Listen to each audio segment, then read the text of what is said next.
What's up guys, Carmine here, back again, once again, to talk more House of the Dragon, and as you might recall, a few weeks ago I said, for a show called House of the Dragon, we haven't seen that many of them, and well, apparently they were saving all of that budget for this episode specifically, and before we dive into it, book fans, I gotta say, we were eating very well tonight. Very, very, very well. Not only did they give us some cool Easter eggs and references here and there, but they also knocked it out of the park with the Rooks Rest battle, and I'm not gonna lie, I was a little nervous on how they're going to handle it, considering every now and then they do one of these weird last-minute additions to an episode where it was almost perfect, and then... so close. But no, this episode was pretty great, and I think everyone played their part beautifully. One character specifically, and we'll get to her, but before we unpack all that, as always, please be sure to sacrifice a like and a comment for the algorithm gods, it helps out a lot, and subscribe for more House of the Dragon videos. But for now, let's get into it. So the one thing I've actually been enjoying about the House of the Dragon the most, besides all the lore stuff, is how Westeros feels so alive and rich with so many characters, and each of those characters who belongs to a noble house is vibrant with their own distinct feel, which usually comes out in their armor. Dave and Dan, for whatever reason, were allergic to color, and everyone wore dirty, grayed-out outfits, but House of the Dragon showrunner Ryan Condal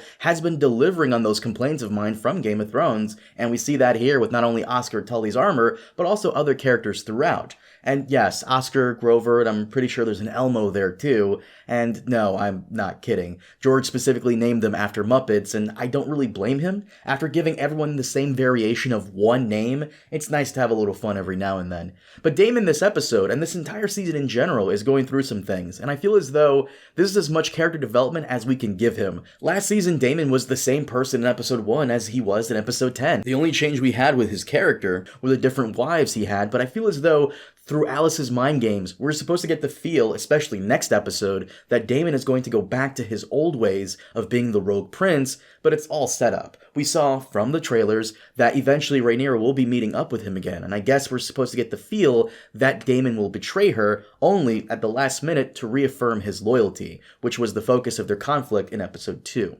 In the fallout from episode 3, Allison is searching for Viserys' little history books, as well as getting some moon tea. For those of you who don't know, moon tea is essentially abortion in a cup.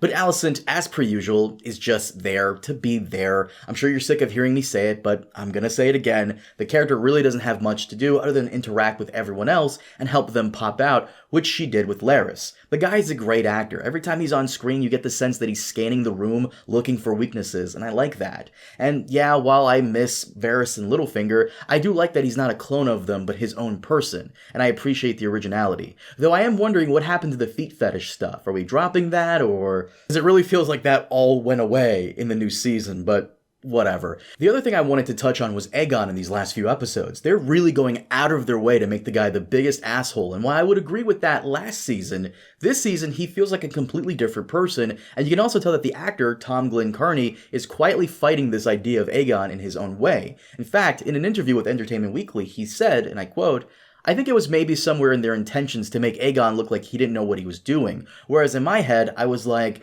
I want to look heroic, I want to look great, I want to look like I really know my way around this dragon. Everyone else looks so fucking cool, and then you get Aegon who's just clueless." Yeah.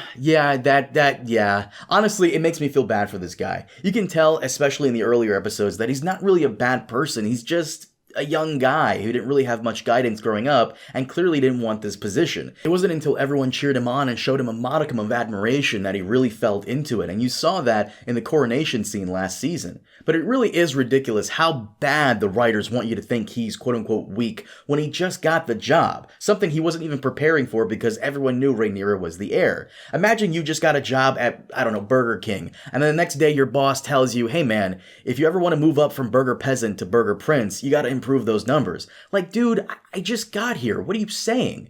It's clear the writers want to gaslight us into thinking this guy is terrible at his job and have others rag on him as a way to get Aegon to go out on his dragon to prove himself and get messed up in the Rooks Rest battle. And I gotta say, props to the actor for making this character as sympathetic as he is, considering last season he was just a Draco Malfoy wannabe. And of course, we gotta talk about Rooks Rest. I absolutely love the small, fine details in this episode. Cole's strategy of absorbing neighboring armies and then using them as the main attack force to save his own men was brilliant. It reminded me of Roose Bolton and what he did in the mainline books. The defenders using some good formation with their archers was also really cool. And of course, Sunfire's abdomen being split open and some of the blood landing on the men below, burning them.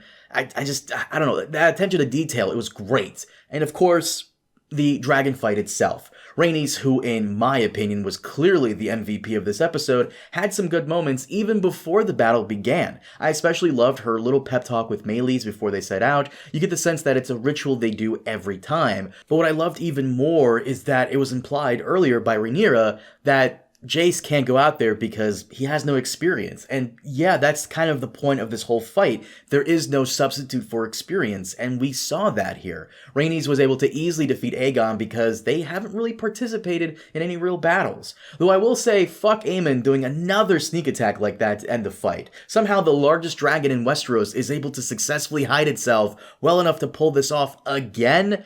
That's ridiculous. My assumption here is that Aemon, when he eventually has his final boss battle with that one character, will try and pull this maneuver again and it'll backfire spectacularly on him. I mean, why wouldn't he? It's worked on Luke and Rhaenys, so if it works, then keep doing it, right?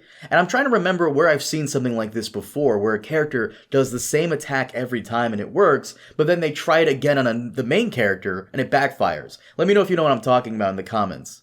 But overall, I did really enjoy this episode. It was definitely a step up from last week, and I can't say it's my favorite, that still belongs to episode 2, but as of now, this is my second favorite. Ryan Condal really outdid himself with the battle sequences this time around from last season, and I'm happy it was done in the daytime, because they clearly haven't mastered the nighttime stuff. I'm also really loving the extra characters popping up every now and then, especially in the Riverlands with Daemon, and all the attention to detail, and even some of the book references like the Black Goat at Harrenhal. If you know, you know. Of course, in my episode 5 preview, I asked you guys what you thought of the episode, and I'll run through some of those now. The Volley Geek says, you may be wrong about fire burning. Dragon fire can burn them, normal fire can't. It's clear from the beginning.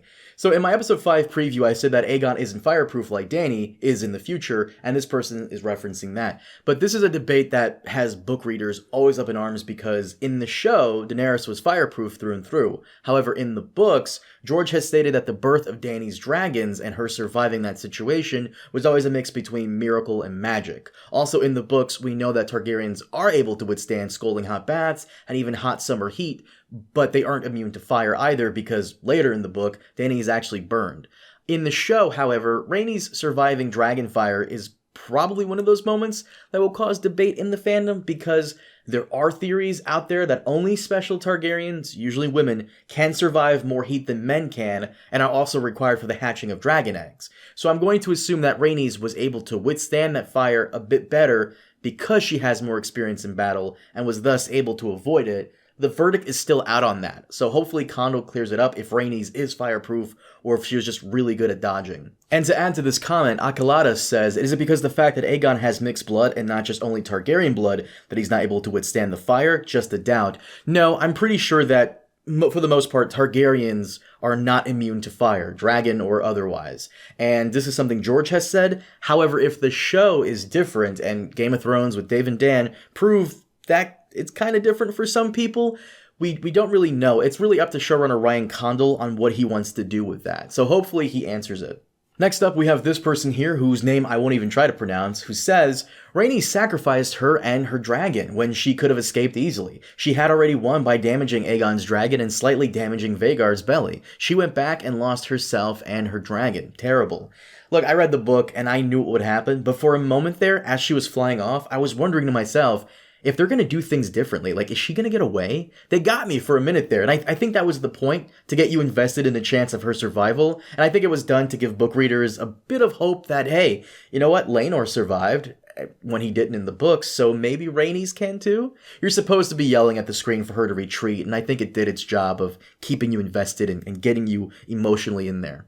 And last, this guy here asked, did Aemon wait for Aegon to die against Meleys? Why not wait longer? I think his strategy here was to let Rhaenys feel like she'd won, and then, not wanting to take any chances, swoop in and take them both out. In fact, he almost didn't win that fight, which, once again, I like that Rhaenys has more experience, and therefore she's more of a threat. For those of you wondering why Aemon would do that, well, apparently Aemon had been bullied relentlessly by Aegon and the others, and like the psychopath he is, he figured he'd take his revenge right then and there. Aemon, as of last season, also has established that he would be a better fit than Aegon as king, and we saw that in the small council scene this episode. Aemon is in tune with his Valyrian roots by knowing the language, is a capable fighter and strategist, and he's got the bigger dragon, so yeah.